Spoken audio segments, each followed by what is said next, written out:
Gone with the Wind wasn't just a Hollywood epic. It was a 4-year civil war on a movie set that cost a fortune, broke careers, and left a cultural scar that still bleeds today. Behind the sweeping romance and Technicolor sunsets lay a production mired in chaos, where a director was fired for being too feminine, a star's contract demands nearly sank the project, and the film's most celebrated performance was delivered by an actress barred from sitting with her white co-stars. What audiences saw as the ultimate Hollywood romance was, in reality, a monument to artistic obsession, racial injustice, and the brutal cost of creating a legend. Today, we're tearing down the curtain of this cinematic institution. Here are 20 weird facts about Gone with the Wind, and stick around for a bonus fact about a secret bond between a star and his four-legged co-star. Number 20. The original director was fired for being too feminine. The film didn't just have director trouble.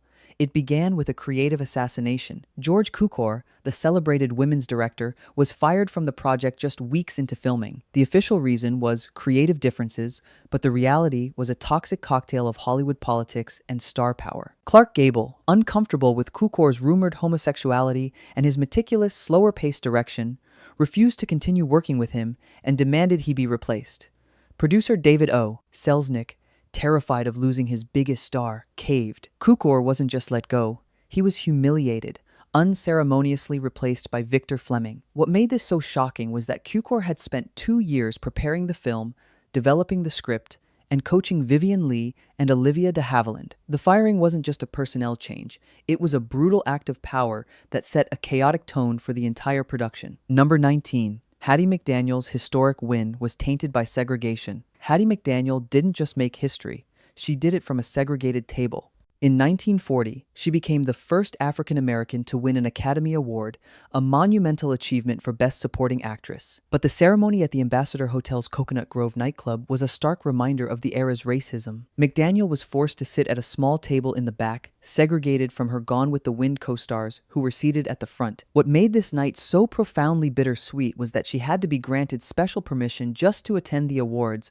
as the hotel had a strict no blacks policy. Her powerful acceptance speech was a moment of grace, but the image of her celebrating alone in the shadows while her white colleagues partied up front wasn't just a footnote, it was a damning indictment of Hollywood's hypocrisy, celebrating a black artist while denying her basic dignity. Number 18. The infamous "damn" line cost the studio a fortune. The most famous line in movie history wasn't just risky, it was a $5,000 act of rebellion. When Rhett Butler utters, "Frankly, my dear, I don't give a damn," it was a direct violation of the Hays Code, which forbade profanity. Selznick knew he had to keep the line for its dramatic power, so he engaged in a lengthy battle with the film's censors. The compromise was a fine, $5,000, a colossal sum at the time, for using the word damn. What made this so significant was that it was one of the first major cracks in the Hays Code's authoritarian control. The line wasn't just dialogue, it was a declaration of artistic independence, a moment where a filmmaker chose to pay a price rather than compromise his vision. The damn wasn't just a word, it was a shot heard round the Hollywood censor's office. Number 17. The burning of Atlanta was real, and it was a spectacle of destruction.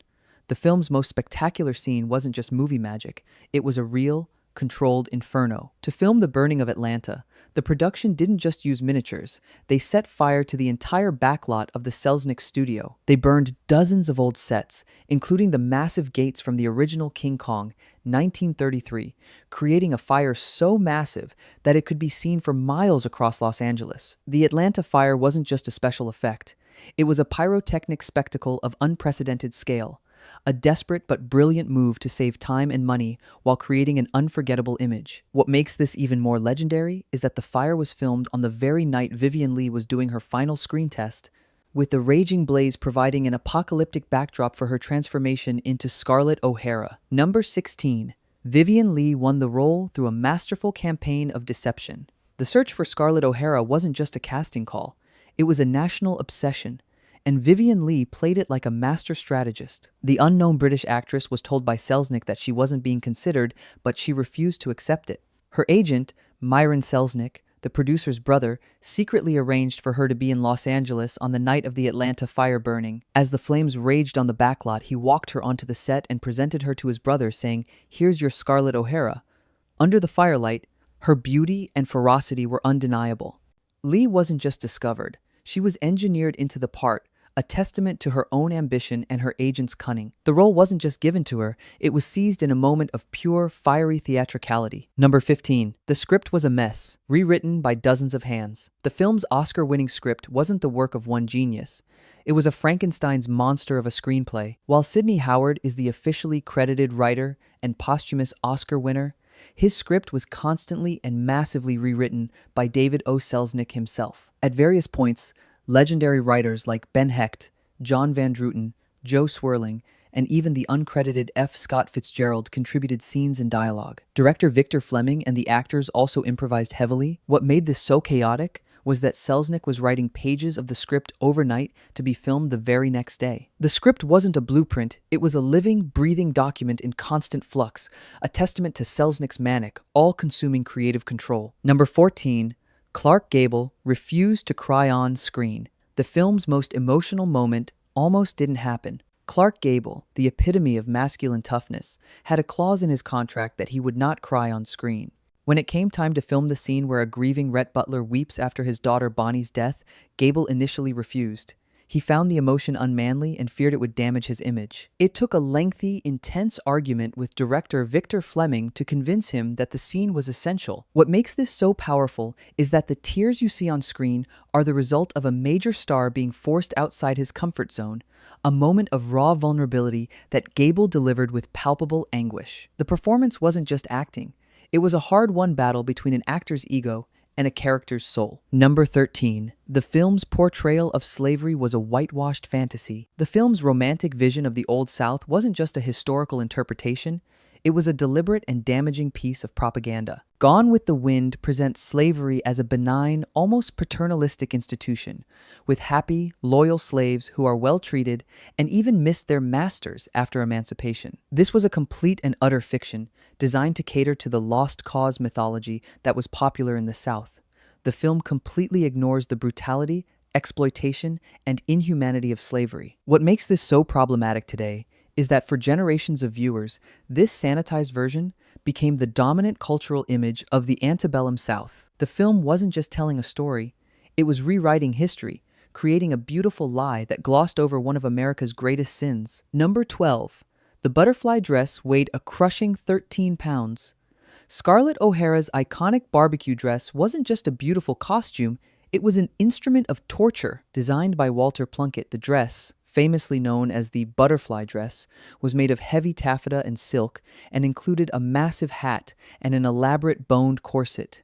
In total, it weighed over 13 pounds. Vivien Leigh had to wear this cumbersome outfit during a long, grueling day of outdoor shooting in the California heat. What made this even more difficult was that she also had to perform a physically demanding scene, fainting and being carried. The dress wasn't just a costume, it was a heavy burden, a testament to the physical suffering actors endured for the sake of cinematic beauty long before the days of workplace safety regulations. Number 11.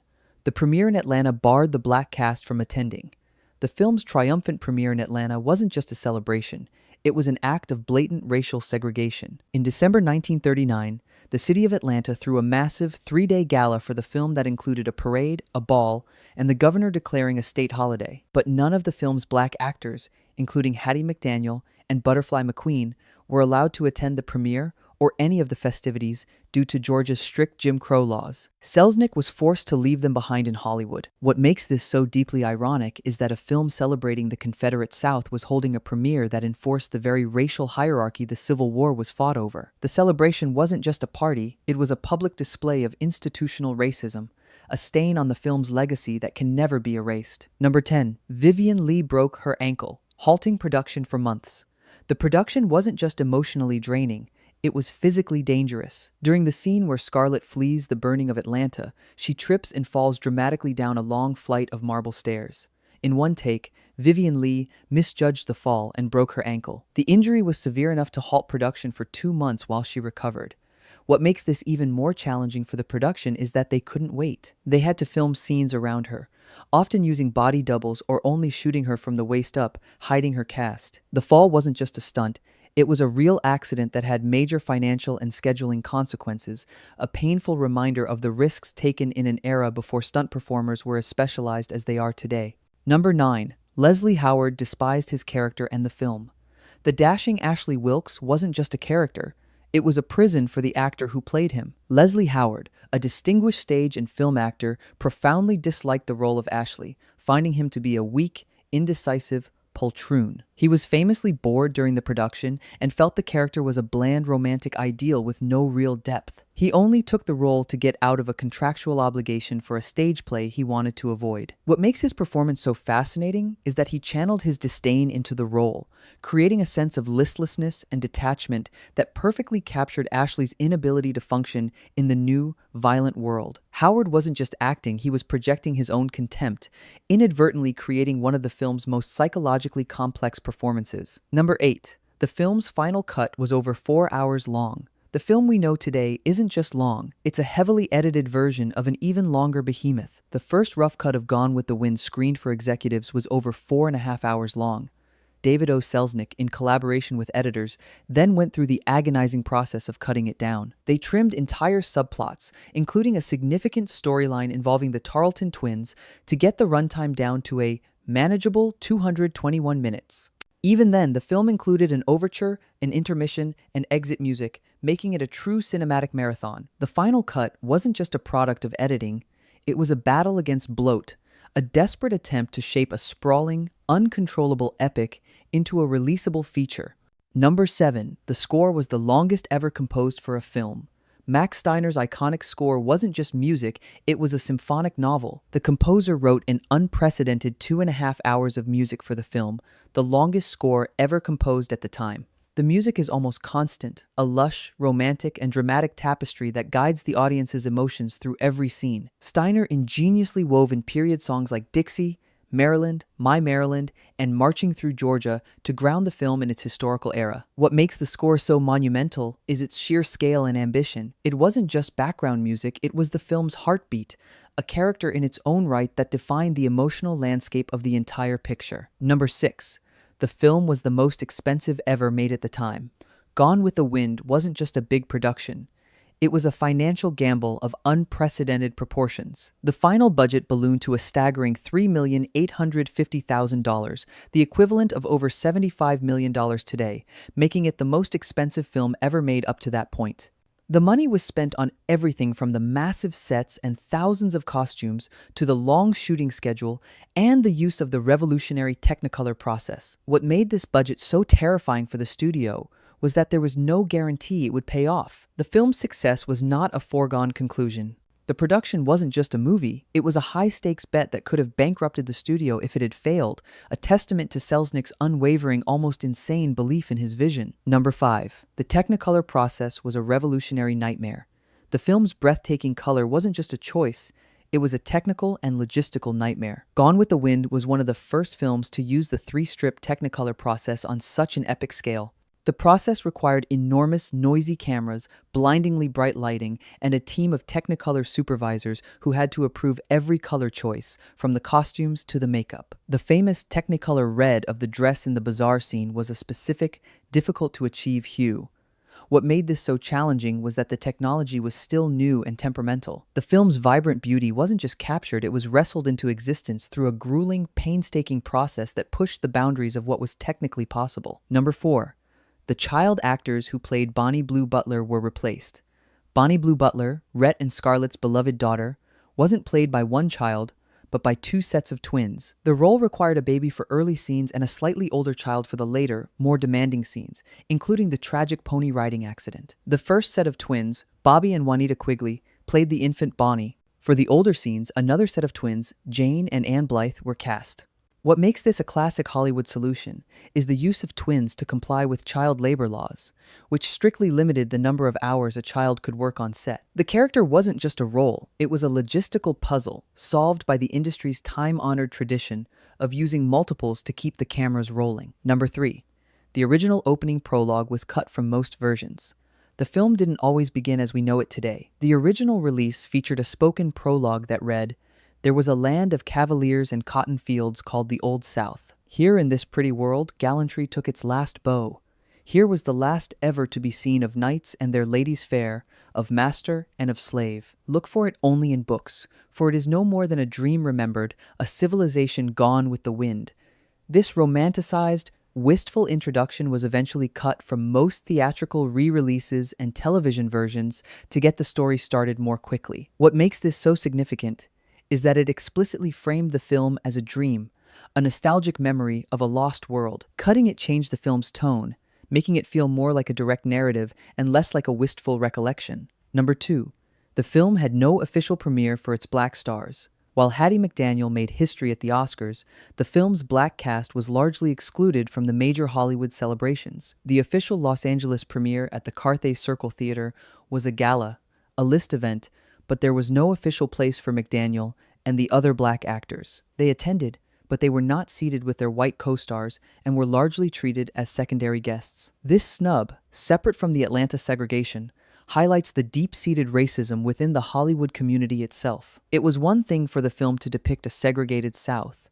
It was another for the industry that made the film to enforce that same segregation in its own celebrations. The premiere wasn't just a party.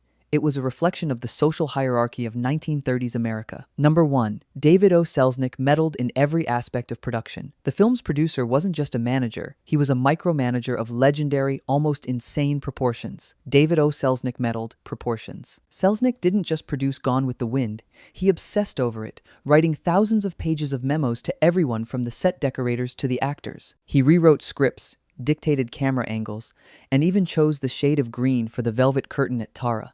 His need for control was so absolute that it drove multiple directors to the brink of exhaustion. Selznick wasn't just a producer, he was the film's true auteur, a single-minded visionary whose relentless, often tyrannical, pursuit of perfection is the reason the film exists at all. The movie wasn't just a collaboration, it was a dictatorship, and Selznick was its king. Bonus fact: Clark Gable formed a deep bond with his horse and tried to buy it. Rhett Butler wasn't just a character, he was a horseman, and Clark Gable formed a powerful off-screen bond with his equine co-star. The horse that played Rhett's steed was a Palomino named Mr. K. During the long, grueling shoot, Gable, an experienced rider, grew incredibly fond of the animal, often spending time with it between takes and personally caring for it. He was so attached that when filming was over, he attempted to buy the horse from the studio. However, the studio refused, as the animal was considered a valuable asset that could be rented out for other films. What makes this so touching is that it reveals a softer, more vulnerable side to the macho star, a glimpse of the man behind the Hollywood icon. Gone with the Wind wasn't just a film, it was a cultural force, a beautiful, brilliant, and deeply flawed masterpiece. It stands as a monument to a bygone era of filmmaking, a time when a producer's singular vision could move mountains and burn cities. But it also stands as a reminder of the deep moral and historical blind spots of that same era. Its legacy is as divided and complex as the nation it depicts, a film we can't help but admire for its artistry while simultaneously condemning its politics. It is, in the end, a piece of cinema as grand, as tragic, and as unforgettable as Scarlett O'Hara herself.